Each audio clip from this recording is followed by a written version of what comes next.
মৃত্যু পর্যন্ত নয়, ব্যাটারি শেষ হওয়া পর্যন্ত একসঙ্গে থাকার অঙ্গীকার। শুনতে অবাক লাগলেও এমনই এক ব্যতিক্রমী বিয়ের সাক্ষী হয়েছে রাশিয়া। মস্কোর ঐতিহাসিক পুশকিন লাইব্রেরিতে অনুষ্ঠিত হয়েছে দেশটির প্রথম রোবটের বিয়ে। প্রযুক্তি ও প্রতীকী আয়োজনের এই অভিনব অনুষ্ঠান এখন সামাজিক যোগাযোগ মাধ্যমেও বেশ আলোচনায়। মিনিস্টার বিশ্বকাপে দেশ কাঁপানো অফার। বিশ্বকাপের উন্মাদনা উপভোগ করুন মিনিস্টার টিভিতে। 55 ইঞ্চি অ্যান্ড্রয়েড টিভি মাত্র 55,000 টাকায়, সাথে জার্সি ফ্রি।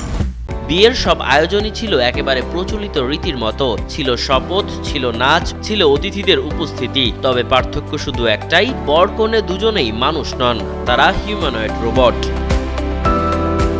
অনুষ্ঠানে ব্লগার রোবট এবং ব্যালারিনা মাতিলদা নামে দুটি রোবট একে অপরের সঙ্গে থাকার অঙ্গীকার করে। তবে তাদের শপথে ছিল ভিন্নতা। মৃত্যু পর্যন্ত নয়, বরং ব্যাটারি শেষ হওয়া পর্যন্ত একসঙ্গে থাকার প্রতিশ্রুতি দেয় তারা।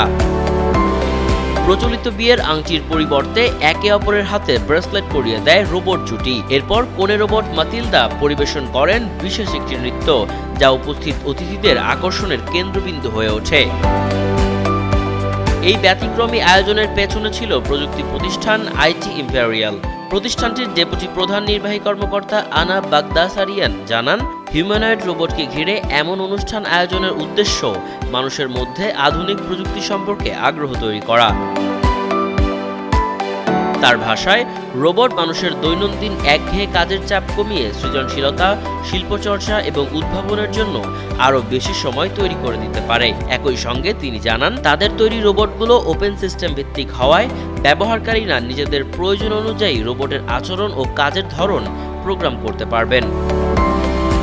প্রতিষ্ঠানটির পক্ষ থেকে জানানো হয়েছে, family, love and fidelity day উপলক্ষে এই প্রতীকী বিয়ের আয়োজন করা হয়েছে। অনুষ্ঠানের অংশ হিসাবে পুশকিন লাইব্রেরিতে রোবোটিক্স, কৃত্রিম বুদ্ধিমত্তা এবং অটোমেশন বিষয়ক বেশ কিছু বইও উপহার দেয় তারা। এর মাধ্যমে সাধারণ পাঠকদের আধুনিক প্রযুক্তি সম্পর্কে আরও জানার সুযোগ তৈরি করাই ছিল আয়োজকদের লক্ষ্য। প্রযুক্তি যত এগোচ্ছে ততই বদলে যাচ্ছে মানুষের ভাবনার পরিধিও। রাশিয়ার এই প্রতীকী রোবট বিয়ে হয়তো বাস্তব দাম্পত্যের কোনো গল্প নয়, তবে ভবিষ্যতের প্রযুক্তি নির্ভর সমাজ নিয়ে নতুন করে ভাবার একটি ভিন্নধর্মী বার্তা দিচ্ছে তারা।